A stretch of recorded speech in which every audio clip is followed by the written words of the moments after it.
నెల్లూరు నగరం సంతపేటలోని మంత్రి ఆనం క్యాంపు కార్యాలయంలో రాష్ట్ర దేవాదాయ ధర్మాదాయ శాఖ మంత్రి ఆనం రామనారాయణ రెడ్డి, రాష్ట్ర పురపాలక పట్టణాభివృద్ధి శాఖ మంత్రి డాక్టర్ పొంగూరు నారాయణలు భేటీ అయ్యారు. ఈ సందర్భంగా వారు మాట్లాడుతూ జిల్లా అభివృద్ధి పనులపై ఇరువురు సుదీర్ఘంగా చర్చించారు. అనంతరం రాష్ట్ర మంత్రి డాక్టర్ పొంగూరు నారాయణ మీడియాతో మాట్లాడుతూ సోమశిల డ్యాం వద్ద పలు సమస్యలు, ఓ ఆలయం కూడా డ్యామేజ్ అయిందని, ఈ విషయాలను మంత్రి ఆనం నాతో చర్చించారన్నారు. ఇరిగేషన్ శాఖ మంత్రిని ఆహ్వానించామని, ఆయన వచ్చే శనివారం విజిట్కి వస్తామని చెప్పారన్నారు. ఆయన రాగానే ముగ్గురం కూర్చొని అభివృద్ధి కార్యక్రమాలపై చర్చిస్తామని తెలిపారు. గత 5 ఏళ్లుగా నెల్లూరులో ప్రజలతో పాటు పెద్ద వ్యాపారులు సైతం వ్యాపారం చేసుకునేందుకు భయపడుతుండేవారన్నారు. ఇప్పుడు తెలుగుదేశం ప్రభుత్వం అధికారంలోకి రాగానే ప్రజలందరూ ఎంతో సంతోషంగా ఉన్నారన్నారు. వ్యాపారస్తులందరూ స్వేచ్ఛగా వ్యాపారాలు చేసుకోవచ్చని భరోసా కల్పించారు. అయితే నియమ నిబంధనలు తప్పనిసరిగా పాటించాలని కోరారు. ప్రధానంగా ముఖ్యమంత్రి నారా చంద్రబాబు నాయుడు ఆదేశాల మేరకు గత ప్రభుత్వంలో నెల్లూరు, కడప జిల్లాల్లోని లేఅవుట్లలో చాలా అక్రమాలు జరిగాయని, వెంటనే వాటిపైన ఎంక్వైరీ కమిటీ వేయాలని చెప్పారని, ఆ విధంగానే విచారణ కమిటీని వేశామన్నారు. ఈస్ట్ గోదావరిలో టీడీఎస్ బాండ్లలో చాలా అక్రమాలు జరిగాయని, వాటన్నిటిపైన కూడా సీఎం చంద్రబాబు నాయుడు విచారణ చేపట్టాలని ఆదేశించారని, వాటికి కూడా ఎంక్వైరీ కమిటీలను వేయడం జరిగిందని, ఆ నివేదికలు వచ్చిన తర్వాత వాటిపైన యాక్షన్ తీసుకోవడం జరుగుతుందన్నారు.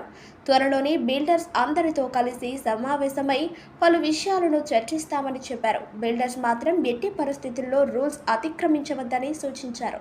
ప్రజలందరూ ఒక భయంలో ఉండేవారని, తెలుగుదేశం ప్రభుత్వం రాగానే భయాన్ని వీడి ప్రశాంతంగా ఉన్నారన్నారు. రాష్ట్ర ఖజానాలో ఒక్క పైసా లేదని, మున్సిపల్ శాఖలోని 3,500 కోట్ల కలెక్షన్ ఉంటే మొత్తం సిఎఫ్ఎంఎస్కు తరలించారని, అక్కడ కూడా పైసా లేదన్నారు. ఇలాంటి సమస్యలను త్వరలోనే అధిగమించి రాష్ట్ర, జిల్లా అభివృద్ధికి కృషి చేస్తామని హామీ ఇచ్చారు. అందరి ఎమ్మెల్యేలతో సంప్రదించి మున్సిపాలిటీలు, నియోజకవర్గాల్లో అభివృద్ధి పనులను చేపడతామని మంత్రి నారాయణ తెలిపారు. ఆయన రమ్మని అడిగాము. ఆయన ఈ శనివారం కానీ నెక్స్ట్ శనివారం విజిట్కి వస్తానన్నారు. ఎందుకంటే ఆ కన్సర్న్ మంత్రి, ఆ కన్సర్న్ అధికారులు ఉంటే వెంటనే పనులు అవటానికి ఉంటాయి. అందుకని మేము ఇద్దరం ఆయనకు ఫోన్ చేయటం, ఆయన నెక్స్ట్ సాటర్డే వస్తానన్నారు. ఆయనతో కూర్చొని యాక్చువల్గా అక్కడే డిస్కస్ చేయటం, అలా నెల్లూరులో ఏదైతే ఇరిగేషన్కి సంబంధించిన వాటరు దానికి సంబంధించి ఉండేదో దాని గురించి డిస్కస్ చేయడానికి నిర్ణయించాం. అదేవిధంగా ఈరోజు నెల్లూరులో ఒకటే అందరికీ చెప్పేది, గత ప్రభుత్వంలో ప్రతి ఒక్కరూ భయపడుతూ ఉన్నారు. వ్యాపారస్తుడు, చిన్న వ్యాపారస్తుడు వ్యాపారం చేసుకోవాలన్నా, పెద్ద వ్యాపారస్తుడు వ్యాపారం చేసుకోవాలన్నా, ఒక ఇండస్ట్రీస్ వచ్చి ఇక్కడ పెట్టాలన్నా భయపడుతూ ఉండేవాళ్ళు. ఈరోజు అందరూ ఫ్రీ అయ్యారు. నేను నెల్లూరు ప్రజలందరికీ ఒకటే చెప్పేది, వ్యాపారం చేసుకున్నాడు స్వేచ్ఛగా చేసుకోండి, అయితే రూల్స్ అండ్ రెగ్యులేషన్స్ అతికించొద్దు.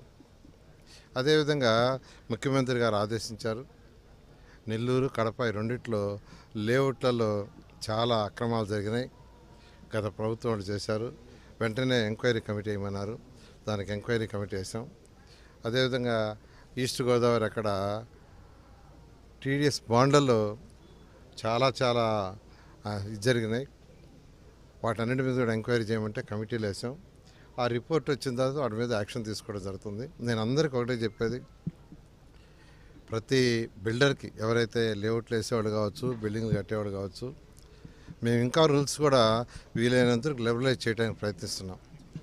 ఆ కన్సర్న్ బిల్డర్స్ని వాళ్ళని పిలిచి యాక్చువల్గా మాట్లాడతాను. మొన్న విజయవాడలో వాళ్ళని పిలిచి సెక్రటరియట్లో మాట్లాడాను. మళ్ళా కూడా 2-3 తరాలు మాట్లాడతాం. ఇతర రాష్ట్రాల్లో కూడా ఎలా జరుగుతుందో అవన్నీ తెప్పించమని అధికారులకు ఆదేశించాను.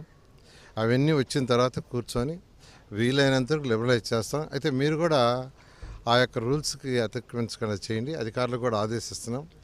ఎవ్వరు కూడా 1 వీక్ కంటే ఎక్కువ రోజులు ఫైల్ మీ దగ్గర పెట్టుకోవద్దు. మున్సిపల్ డిపార్ట్మెంట్ అయితే పైనుంచి కింద ఇచ్చాను ఇన్స్ట్రక్షన్. ఏదైనా ఉంటే మీరు 1 వీక్ లోపల డిసైడ్ చేసి చెప్పమన్నాను. అందువల్ల అందరూ ప్రెషర్ నుంచి బయటకు వచ్చారు. ఫస్ట్ రాష్ట్రంలో ఉన్న ప్రజలందరూ ఒక తెలియని భయం నుంచి బయటకు, ఎందుకంటే నా దగ్గరికి వచ్చిన వాళ్ళందరూ చెప్తున్నారు, సార్ ఒక భయం ఉండింది, ఈరోజు చాలా స్వేచ్ఛ వచ్చింది. అందువల్ల నెల్లూరు జిల్లా, నెల్లూరులో ఉన్న మున్సిపాలిటీ కావచ్చు, పంచాయతీలు కావచ్చు, వాటన్నిటి ఇన్ఫ్రాస్ట్రక్చర్ కూడా చేయడానికి కొంత సమయం పడుతుంది. ఎందుకంటే ఖజానా ఖాళీ, ఖజానాలో ఒక్క పైసా లేదు. మున్సిపల్ శాఖలోనే 3,500 కోట్లు కలెక్షన్ ఉంటే మొత్తం సిఎఫ్ఎంఎస్కి తరలించారు, అక్కడ పైసా లేదు. అలా చేశారు. దానికి యాక్చువల్గా అధికారులతోనూ అన్ని డిపార్ట్మెంట్లో మాట్లాడుతున్నాం. త్వరలో ఆ ప్రాబ్లం కూడా సాల్వ్ చేసి ముందుకు పోవడం జరుగుతుంది. Thank you.